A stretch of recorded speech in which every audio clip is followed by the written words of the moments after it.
اچھا، کبھی یہ خیال آیا ہے کہ ایک بہترین استاد میں ایسی کیا خاص بات ہوتی ہے؟ آج کی اس گفتگو میں ہم تدریس کے فن اور سائنس کی گہرائی میں جائیں گے اور ان طریقوں کو سمجھنے کی کوشش کریں گے جو سیکھنے کو واقعی میں مؤثر بناتے ہیں۔ تو یہی سوال کہ آخر ایک مؤثر استاد بناتا کیا ہے، آج ہماری اس ساری گفتگو کا مرکز ہے۔ ہم ان بنیادی اصولوں اور ان عملی طریقوں پر نظر ڈالیں گے جو اس سوال کا جواب دیتے ہیں۔ دیکھیں، کسی بھی ہنر کو سیکھنے سے پہلے اس کی جڑ کو، اس کی بنیاد کو سمجھنا بہت ضروری ہے۔ تو آئیے سب سے پہلے تدریس کے جوہر کو ہی سمجھتے ہیں کہ آخر اس کا اصل مطلب ہے کیا۔ عام طور پہ تو لوگ سمجھتے ہیں کہ پڑھانے کا مطلب بس معلومات ایک سے دوسرے تک پہنچا دینا ہے، لیکن حقیقت میں یہ اس سے کہیں زیادہ گہرا عمل ہے۔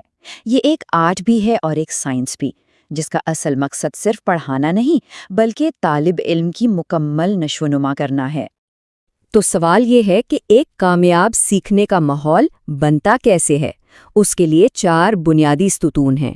سب سے پہلے تو مقاصد بالکل واضح ہوں، یعنی سب کو پتا ہو کہ جانا کہاں ہے۔ دوسرا، جو بھی سمجھایا جائے وہ بالکل صاف اور واضح ہو۔ تیسرا، طلبہ پوری طرح سے اس میں شامل ہوں۔ اور چوتھا، اور شاید سب سے اہم، استاد کا اپنا جوش و خروش، کیونکہ وہی جوش پوری کلاس میں ایک نئی توانائی بھر دیتا ہے۔ ٹھیک ہے، تو تھیوری تو ہم نے سمجھ لی، اب دیکھتے ہیں کہ اس کو عمل میں کیسے لایا جاتا ہے، اور اس کی شروعات ہمیشہ کی طرح ایک بہترین پلان سے ہوتی ہے۔ دیکھیں، ایک اچھا سبق بس ایسے ہی نہیں بن جاتا، اس کے پیچھے ایک پورا منظم منصوبہ ہوتا ہے۔ یہ شروع ہوتا ہے مقاصد طے کرنے سے، پھر ایک دلچسپ تعارف تیار کیا جاتا ہے، اس کے بعد سرگرمیوں کی پلاننگ ہوتی ہے، اور ساتھ ہی یہ بھی سوچا جاتا ہے کہ کیسے چیک کریں گے کہ بات سمجھ بھی آ رہی ہے یا نہیں، اور آخر میں ایک اچھا سا خلاصہ اور وقت کی صحیح تقسیم، یہ سب مل کر اس منصوبے کو مکمل کرتے ہیں۔ لیکن ایک بات ہے، آپ دنیا کا بہترین پلان بنا لیں، اگر طالب علم سیکھنا ہی نہ چاہے تو سب بیکار ہے، اور اسی لیے حوصلہ افزائی یعنی موٹیویشن اس پورے پلان کا ایک بہت ہی اہم حصہ ہے۔ اچھا، یہ حوصلہ افزائی بھی 2 طرح کی ہوتی ہے۔ ایک ہوتی ہے اندرونی، جو اندر سے آتی ہے سیکھنے کی اپنی خواہش سے، اور دوسری ہوتی ہے بیرونی، جو کسی انعام یا سزا کی وجہ سے ہوتی ہے۔ ایک اچھا استاد جانتا ہے کہ ان دونوں کو صحیح طریقے سے کیسے استعمال کرنا ہے۔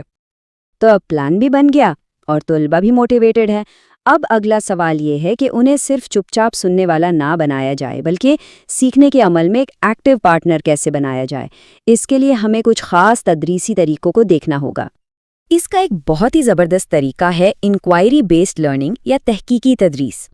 اس میں استاد سیدھے سیدھے جواب نہیں دیتا، بلکہ طلبہ کے سامنے سوالات اور مسائل رکھتا ہے۔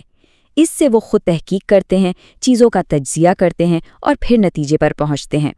یہ تنقیدی سوچ یعنی کرٹیکل تھنکنگ پیدا کرنے کا ایک بہترین طریقہ ہے۔ ایک بہت پرانی اور مشہور کہاوت ہے کہ جو سنا وہ بھول گیا، جو دیکھا وہ یاد رہا، اور جو خود کیا وہ سمجھ میں آ گیا۔ یہ چھوٹی سی بات اگلے طریقے کی یعنی ایکٹیویٹی بیسڈ لرننگ کی پوری روح کو بیان کرتی ہے۔ تو یہ طریقہ سیدھا سیدھا کر کے سیکھنے پر زور دیتا ہے۔ اس میں بہت طرح کی سرگرمیاں ہو سکتی ہیں، جیسے کچھ نیا دریافت کرنے والی سرگرمیاں یا پھر کچھ بنانے والی یعنی تعمیری سرگرمیاں۔ چاہے کام انفرادی ہو یا گروپ میں، اصل مقصد یہی ہے کہ عملی تجربے سے سمجھ کو اور گہرا کیا جائے۔ اچھا، سیکھنے کا ایک اور بہت اہم ذریعہ ہے بحث و مباحثہ۔ اس کے بھی کئی طریقے ہیں، جیسے چھوٹے گروپس میں کسی موضوع پر گہری بات چیت کرنا، یا پھر برس گروپس جہاں بہت سے چھوٹے چھوٹے گروپس ایک ساتھ بات کر رہے ہوتے ہیں۔ اور ایک بہت ہی دلچسپ طریقہ ہے سوچو، جوڑا بناؤ، بانٹو۔ اس میں ہر طالب علم کو پہلے اکیلے سوچنے کا موقع ملتا ہے، پھر وہ اپنے ساتھی سے بات کرتا ہے، اور پھر آخر میں پوری کلاس کے ساتھ اپنی بات شیئر کرتا ہے۔ تو اب تک ہم نے انفرادی اور گروپ ایکٹیویٹیز کی بات کی۔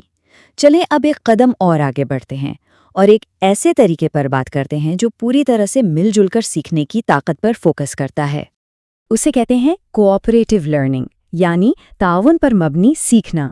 اس کا بنیادی مقصد ایک ایسا ماحول بنانا ہے جہاں مقابلہ نہ ہو، بلکہ طلبہ ایک دوسرے کی مدد کریں، کیونکہ یہاں کامیابی کسی ایک کی نہیں بلکہ سب کا مشترکہ مقصد ہوتی ہے۔ لیکن اس طریقے کو کامیاب بنانے کے لیے کچھ اصول بہت ضروری ہیں، جیسے کہ ایسے گروپس بنائے جائیں جن میں ہر طرح کی صلاحیتوں والے طلباء ہوں تاکہ وہ ایک دوسرے سے سیکھ سکیں، پھر ایک دوسرے پر مثبت انحصار ہو، یعنی یہ احساس ہو کہ ہم سب ایک ساتھ ہی کامیاب ہوں گے، اور ہاں، مل کر کام کرنے کی مہارتوں کو بھی سکھانا اور بہتر بنانا ضروری ہے تاکہ وہ صحیح معنوں میں ایک ٹیم بن سکیں۔ تو ہم نے تھیوریز اور طریقے تو سمجھ لیے، لیکن ان سب کو حقیقت میں بدلنے کے لیے ایک استاد کو کون سی مہارتیں اور کون سے ٹولز چاہیے؟ چلیں اب اس سفر کے آخری حصے میں اس ہنر کے کچھ عملی پہلوؤں پر بھی نظر ڈالتے ہیں۔ اس میں 2 مہارتیں تو بالکل بنیادی ہیں۔ پہلی ہے سیٹ انڈکشن، یعنی سبق کو شروع کرنے کا فن، کسی دلچسپ کہانی، کوئی چونکا دینے والا سوال یا کوئی حقیقت بتا کر فوراً سب کی توجہ اپنی طرف کھینچ لینا۔ اور دوسری ہے مؤثر پریزنٹیشن، یعنی اپنی بات کو صاف سادہ زبان میں اور پورے اعتماد کے ساتھ پیش کرنا۔ سچ پوچھیں تو ان 2 چیزوں کے بغیر بہترین پلان بھی فیل ہو سکتا ہے۔ اور آخر میں آتے ہیں صحیح اوزار یعنی ٹولز، جو ایک استاد کے بہترین دوست ہوتے ہیں۔ یہ ویژول ہو سکتے ہیں جیسے چارٹ یا ماڈل، یہ آڈیو ویژول بھی ہو سکتے ہیں جیسے ویڈیوز یا فلمیں، یا پھر آج کل کے ٹیکنالوجی پہ مبنی ٹول جیسے کمپیوٹر اور تعلیمی سافٹ ویئر۔ صحیح ٹولز کا استعمال سیکھنے کے عمل کو سب کے لیے نہ صرف دلچسپ بناتا ہے بلکہ آسان بھی بنا دیتا ہے۔ تو اس ساری گفتگو کا خلاصہ کیا ہے؟ یہی کہ تدریس کا مستقبل اسٹوڈنٹ سینٹرڈ، فعال اور مل جل کر سیکھنے میں ہے۔